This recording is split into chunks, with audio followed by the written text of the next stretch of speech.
होइन मेरो घर मात्रै यस्तो धुलोले भरेको हो कि अरूको पनि भरिन्छ हौ। मेरो त एक दिन सफा गरेन भने त ड्याम धुलोहरू टाल्लिन्छ त। मान्छेहरू आउँदा पनि कहिलेदेखि सफा नगरिराखेको जस्तै देख्छ धुलोले गर्दाखेरि।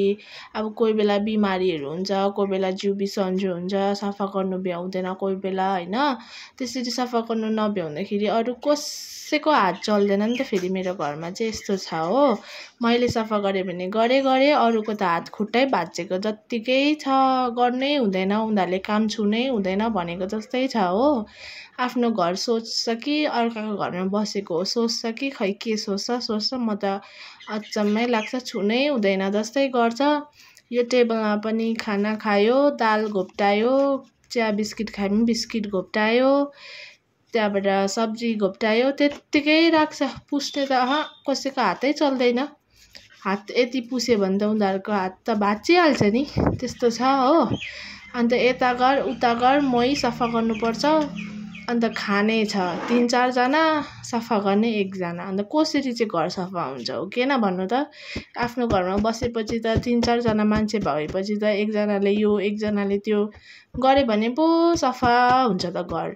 1 जनाले सफा गरेको 4-5 जनाले मैला गरेको त्यस्तो हुन्छ। अन्त अर्को चाहिँ फेरि के छ भने चाहिँ मेरो घरमा चाहिँ जुत्ता लगाएर नै भित्र पस्ने सिस्टम छ। त्यो चाहिँ एकदम स्पेसल मेरो बुढा छ। मेरो बुढा चाहिँ जुत्ता लगाएर नै घरभित्र स्वात पसिदिन्छ हो। अब पोछा लाउँदैछु भने पनि सत्तै पसिदिन्छ। अब करायो भने एउटा कानबाट सुन्छ, अर्कोबाट उडाउँछ, उसलाई फरकै पर्दैन, त्यस्तो छ होइन। अन्त यता गर उता गर मैला त घर हुनै हो। अब मैला घर भएपछि त सफा मैले गर्नु पर्यो। मान्छे आउँछ, सब पाहुनाहरू आउँछ, घरको छोरा मान्छेहरूलाई त भन्ने होइन नि त। अब घर कस्तो मैला कस्तो उस्तो भनेर घरको छोरी मान्छेलाई नै भन्ने हो होइन। कामहरू नगरे भने पनि त लु ठिकै छ, नगर, तिमीहरूलाई गर्नु मन पर्दैन अरे नगर अरे, कोही बात छैन। तर एटलिस्ट गर्दै गरेको मान्छेले गर्दैछ भने त मैला त नगरिदिनु नि त, हो किन भन्नु त। आफूले पनि काम गर्दैन, गर्दै गरेको मान्छेको काम पनि गरेकोलाई पनि मैला गरिदिएर घरमा जुत्ता लगाएर पसिदिएर खाना खायो, त्यत्तिकै जुठोधरि नउठाउने हो।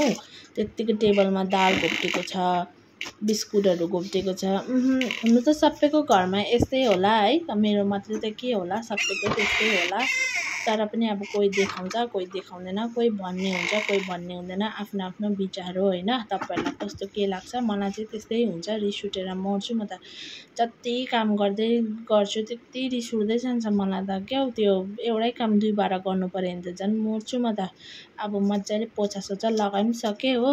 अब यहाँ बोरा राखिदिएको छु, यो बोरामा खुट्टा नपसी आयो भने चाहिँ नि दोक्चाउँछु म सबैलाई।